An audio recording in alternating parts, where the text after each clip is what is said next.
Next up, we have Nuclear Threat, Avery Alexander, by Avery Alexander, I assume, from the SCP Roleplay Nuke Music. My understanding is this is a Roblox game. Once again, everybody, this is a Basterd's LFA, a layman-friendly analysis. I'm a professionally trained musician and composer, and my objective here is to explain things in a way so that you don't have to be one to understand what is happening here musically. So, if you like the sound of that, make sure you're following the channel, subscribe to the channel, whatever term you want to use. Like the video, share the video, leave a comment, turn on notifications, become a member. Once again, if we somehow hit 10,000 subscribers before on YouTube before Christmas 2025, I will take a single fan fiction of the choice of the community, and I will fully produce, record, and voice act an audiobook for it. We also have Ablixos here offering a Nitro Discord giveaway if we hit it. And if you have anything, any other ways to build up hype, let me know. We will probably implement it. And this has to be achieved through legitimate and honest means only. No account duping, no botting, no buying followers, no rat behaviors like that. Go share this videos, the streams with your friends, with your families, with your family's friends, with your friends' families. Those are two very distinct concepts, by the way. Bring people to the community. Use the hype function on YouTube. I don't know how it works, but we have a group on the Discord that does, so go join the Discord and go check it out. Yes, bring me artists to collaborate with. Yes, so if you're an artist on YouTube and you would like me to do Mongolian throat singing for your music or guitars for your music, just contact me. We'll figure something out. So, yes, do not, for the audience, do not harass anyone, do not spam anyone, don't be a rat. Members get early access to the content. I schedule the videos for the week on Saturdays, and if you're a paid member on YouTube, regardless of your tier, you get access to the videos on Saturdays when I schedule them, at least for the LFA, so become a member today. Disclaimers showing on your screen right now, so pause the video if you want to read the whole thing. Other than that, let's go ahead and do this. Nuclear Threat, let's go.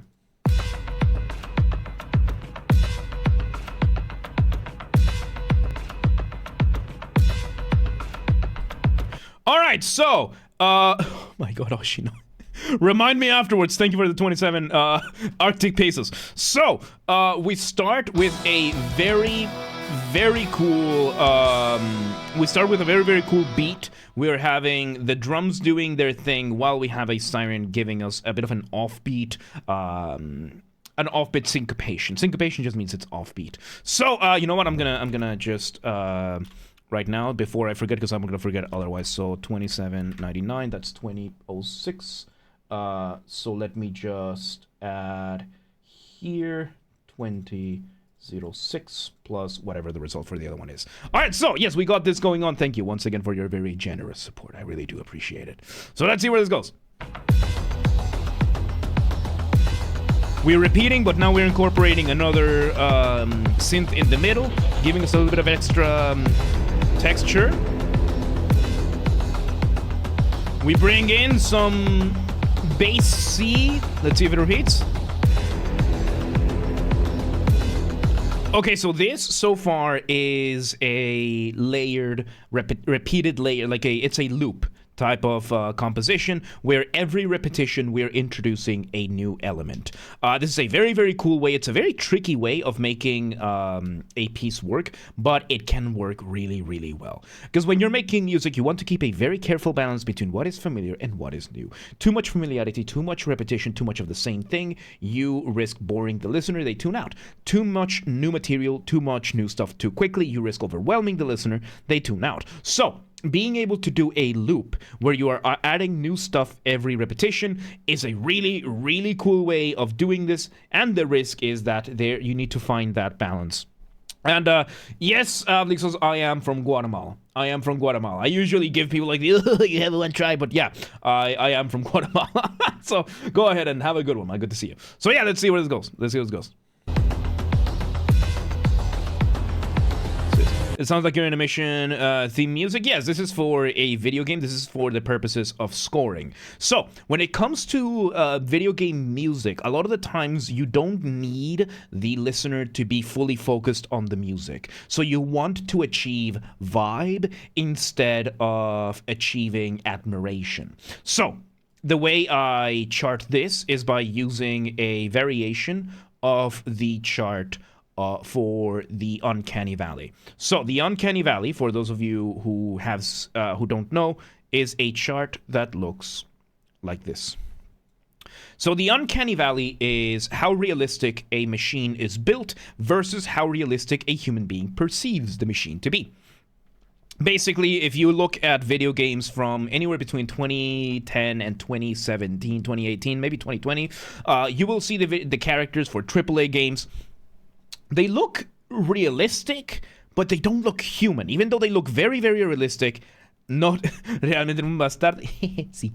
So yes, we have this, and it's a very, very odd thing that there is this thing called the uncanny valley that has us. Yeah, FNA one is a good example. We have a bunch of very, very high budget video games from a bunch of different studios, and the characters look so real, but there's something off about them. That is the uncanny valley. However, this graph also overlaps with a graph that I make. I still don't know what to call this, so if anybody knows a name for this, basically it is the graph for immersion versus quality of music. So the way this works is the quality of your game music, the better it is, the more immersed you are, the more locked in you are to what is happening on screen. And then there is this drop where the music quality is so insanely good that you just have to stop. You just have to stop. You stop to just admire the music. And then you have the other music. So if we were to put games over here, down here would be games like Expedition 33. Expedition 33 is the first example I can think of. Up here, you can have games like Kingdom Come Deliverance 1 and 2. Incredible music. You can have Dark Souls. You can have Monster Hunter. You can have a bunch of these games that have incredible, some of the best video game music you will ever hear in your life, and you're locked in. And by locked in, I mean you're not thinking about the controls, you are not thinking about the inputs, about your stamina, you're just in it. You are just in it. That is the best point that you can be in. However, the point over here of Expedition 33 and many Final Fantasy games fall underneath here too, is the music is so good, you just have to stop the game. You just have to break the immersion to just enjoy the game. And then you have this back here that I would say maybe like Darkest Dungeon, this right here, SCP Roleplay from Roblox, these kinds of games that the music is good. It's not mind-blowingly good music, but if you have this playing in the video game while you're at it, you're locked in. You're locked in. And I'm pretty sure everybody will have their version of this, because this is also very subjective. This is, to an extent, very subjective. There are going to be video games when you have this, like another game that we could probably put over here is Hollow Knight. Hollow Knight we can put over here at the very top. I've only played a little bit of Hollow Knight, but it's insanely good music that locks you in. So yeah, we have a bunch, where's GD on the card? Geometry Dash would be all over the place, because Geometry Dash is mainly community-based music. So some of them are going to be down here because the music is so bad that it takes you out. Some of them, the music is going to be over here that it's good and it locks you in. Some of them, the main songs, I haven't done enough from the GD. So, yeah, I'm pretty sure everybody would have like a billion titles that you can put in your own version over here. I just need a proper name for this chart because I still have no idea. So yes, we're having this and we are slowly building up. And mainly, the main driving force right now has been the middle synth with our riff. So a riff being a contemporary version of a motif. Motif being the smallest version of your musical idea, the seed, the essence from which everything else comes from. Sometimes clicks on the gameplay sings to the music. Yeah, it happens, and it depends on how the game is built. So yes, a motif plus an ostinato. Ostinato means that you're repeating it, then being played on a guitar, slash bass, slash synth, keyboard, etc., right? Like whatever modern instrument you would have, that's a riff. It's a lot more flexible, it's a lot more usable, and it's a lot more accessible for musicians. So yeah, right now we're having that, and then did we ever do Stereo Madness? I don't know. Let's see. So yeah, and of course we have, at the start of every loop, we bring in a traditional Hans Zimmer boom that ever since inception, if you have an action, something that includes action or some sort of suspense, you're putting that in.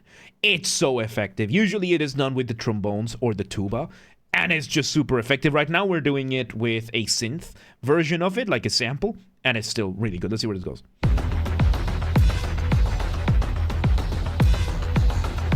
The main synth is now being doubled.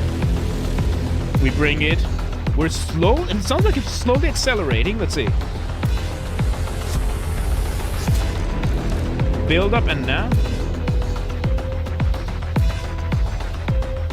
And now we bring a melody in what sounds like a piano. It sounds to be a flying melody to me. So the melody is an elongated version of the riff's motif. So elongation is when you slow down something in music. And this is what we're getting. We're just getting a slower version of the motif. It takes longer for it to play out. And it is giving us what I like to call a flying melody. Flying melody being a colloquial term that I use. Colloquial, and let me just write down what I mean by colloquial. Colloquial, by that I mean there's no official academic definition for this, or at least I'm not using it for the sake of simplicity. And a flying melody is you have a busy drums, busy bass, busy middle ground, busy chords, and then higher up above you have a melody slower, simpler than everything else, just flying across the landscape you've created. There are two songs that have flying melodies. There's a lot out there that have there are two in particular that have them that I think are absolutely brilliant. One of them being Roxanne from the musical Moulin Rouge. There's a version on YouTube from the film with Ewan McGregor singing. When you reach the climax of that, the part that Ewan McGregor is singing, "Why does my heart ache?" That part. Flying melody. Then you have Good to Be King from the Journey to Bethlehem. Journey to Bethlehem, the part sung by Antonio Banderas when he reaches the chorus. Mine is the kingdom. That part, those two flying melodies, absolutely brilliant. And it's a very good way of passing time with your music in a very effective and impactful way. And yes, we just keep adding more and more elements to this. We now have the initial riff of the keyboard being doubled. Doubling is when you have more than one instrument playing the same thing. In this case, we have more than one sample, one on the lower end, one on the higher end. So let's see where this goes.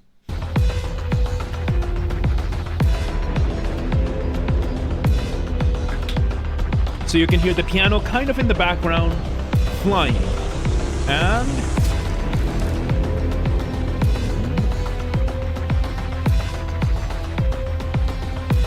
we add a doubling to the piano with what sounds to be a viola or a cello. Doubling again, we have more than one instrument doing the same thing. For added effect, added texture, added drama.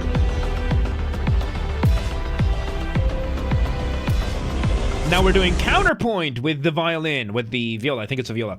Counterpoint being the study of melodies. Counterpoint, which means point against point. Which is usually in the context of two melodies going against one another that are otherwise independent from one another, working together. And this is what we're getting. We're getting parts of it that are in motion. So a counterpoint is measured in what is called motion. And we have three main types. We have parallel, we have similar, and we have contrary. So the way parallel works is that you have two separate melodies from two different points in the scale doing the same thing. Similar, you have usually it's the start and point are mostly the same, but in the middle you have them not really doing the exact same thing. And then contrary motion, well, one goes one way, the other one goes the other, and it is that simple. So we are adding a combination of a lot of those with this violin, viola, I think, maybe a cello, and let's see where it goes. We bring everything to a stop. Okay, so off the ramp we go. Off the ramp being another colloquial term that I use. Colloquial, yeah, I already explained that. Off the ramp being a transition. A specific type of transition that makes your listener feel suspended up in the air at the mercy of inertia, waiting to see where you land. How do you do that? Remove the drums, maybe the bass. In this case, we removed everything and we just kept the main melody. We just kept this main melody that we brought that is a variation of the riff / motif that we had from before. And now we're building up for something else. Let's see where it goes.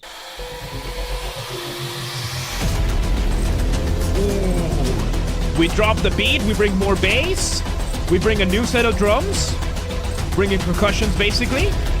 We replace the drums with this new beat. We change the chords, nice.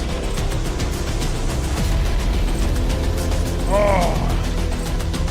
Now the bass, like, boom, is being extended now to mirror that, to have a parallel, basically, and of course, we bring in a new set of drums. It completely changes how the entire thing feels.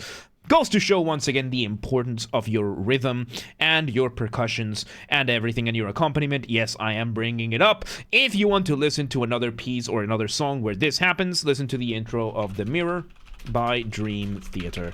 Intro to the Dream Theater's Mirror. The guitar is doing the same thing for a full minute. Chon, chon, chon, chon, chon, chon, chon, chon, chon. Full minute. And in the meantime, the drums, the keyboard, the bass, they're changing around. They're changing the rhythm, the accompaniment that they're doing. There are points where it's genuinely difficult to tell that the guitar is still doing the same thing.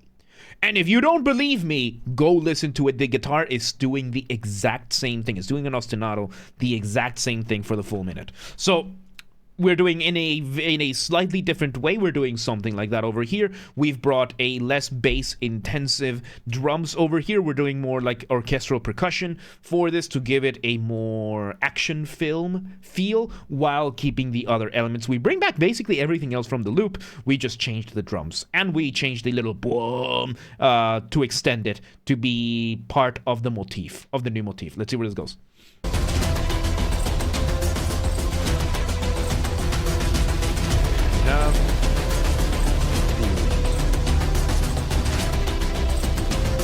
And now we're changing chords a little bit more. We have some chords changing. Nice. I'll let you know when, Naru. Yes. Very cool. Now we're basically doing the same thing. We're just changing chords around. We're just moving between.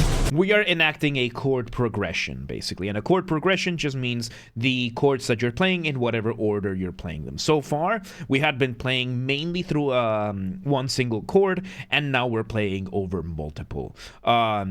Which just changes more and more the feeling of this, which I'm surprised that so far we hadn't really changed chords for the first 2 minutes, which is pretty cool. Let's see where this goes. Yep. We have mainly the orchestral percussions building up even more. I think that's a guitar being added now to do the boom. Changing chords around and off the ramp we go again. And we're slowly removing it layers, I think. We're now removing layers. We have the original motif, the original riff in this middle. How are you gonna end this? Oh, we remove it, we leave the boom to one last time, and we let that echo out, and there you have it. Man, that was fun. Like, it's really impressive how much you can do with relatively little. Because there were a handful of ideas here that we just layered on top of each other. We looped them. We never really... Like, the full variation came at the second half. So, this, for video game scoring, absolutely brilliant. This, for working out, absolutely brilliant. This is what video game scoring is. This right here. You don't need to go make some of the best composed, most complex music out there. If you do, you're Lorien Testard. Good for you, you're a genius. But you don't have to. You just need to build vibe. And this right here builds vibe. You play this, like this is something, this is to the level, I would say, vibe-wise, like compositionally, not as much, but vibe-wise, to the level of Warhammer 40k Darktide. If anybody has played Darktide, if you don't play Darktide, just go listen to the OST of Darktide. It is insane how good the soundtrack for Darktide is. If you don't know what Darktide is, if you have friends, if you've played Left 4 Dead or anything like that, I highly recommend it. It's really fun, especially with friends. It's in the Warhammer universe, so there are some themes that are treated in there, so viewer discretion is advised because the world of Warhammer is messed up. But other than that, and I'm talking vibe-wise, this meets that. You put this in the video game, really good. And yeah, there you go. Nuclear Threat by Avery Alexander, I suppose, from the SCP Roleplay Nuke music from SCP Roleplay Roblox game. Brained. Once again, everybody, this has been a Basterd's LFA, a layman-friendly analysis. I'm a professionally trained musician and composer, and my objective here has been to explain things in a way so that you don't have to be one to understand what's happened here musically. So, if you're watching this on the YouTube video archive thing, thank you for watching. Make sure you're following the channel, subscribe to the channel, whatever term you want to use. Like the video, share the video, leave a comment, turn on notifications, become a member. Once again, if we somehow hit 10,000 subscribers on YouTube before the Christmas of 2025, I will take a single fan fiction of the choice of the community, and I will fully produce, record, and voice act an audiobook for it. We do have a member of the community who has offered to do a Discord Nitro giveaway. So if you want to add to the hype, or if you want me to add something to the hype, let us know. Comments, Discord, whatever it is. This has to be achieved through legitimate and honest means only. No account duping, no botting, no buying followers, no rat behaviors like that. Go share the videos, the streams with your friends, with your families, with your family's friends, with your friends' families. Those are two distinct concepts, by the way. Go use the hype function on YouTube. I don't know how it works, but we have a group on the Discord that does, so go check it out. Bring people to the community. Bring me artists to collaborate with. If you're a musician and you want some Mongolian throat singing in your music, or you want some guitar shredding in your music, let me know. We can figure something out. And, yes, do not harass anyone. Do not spam these people. Do not be a rat. Members get early access to the content. So I schedule the videos for the week on Saturdays. And if you're a paid member on YouTube, regardless of the tier, you get access to the videos for the week, at least for the LFA. So become a member today. If you want to listen to this without me interrupting every 3.5 seconds, I will be linking it in the description down below. If you want to request a song and you're not on the live stream, go check the pinned comment on this video. It has the instructions. Basically, go to the Discord, the LFA request channel, but full instructions in the pinned comment. And if you are on the live stream, I am unpinning the message now, so you can go ahead and start requesting. And if you want to catch the streams when they happen live, we aim for Monday through Friday, 6 p.m. Central European Time. If you're not in Europe, do not worry. We have the full up-to-date streaming schedule showing in your local time zone. So if you live in Banana, Kiribati, and you're like, but what time is 6 p.m. in Hungary? I don't live there. Don't worry. Just go to the Discord or the Twitch, both linked down below, and they show your the stream starting times in your local time zone. And follow the gaming channel. We have a gaming channel because, of course, I have a gaming channel. I'm on YouTube. What else could I possibly have? Games are Bastard. That's where we put the recordings of the gaming after shows when they happen. They get recorded in the they get recorded on the main channel, and then the recordings go on the gaming channel. So yeah, link down below, or just search on YouTube, same username as James R. Bastard. Just swap the J for a G, and you got it. And yeah. There you go. Nuclear Threat, SCP Roleplay Nuke music, Avery Alexander. Really good stuff, man. Really, really good. But yeah, let's move on.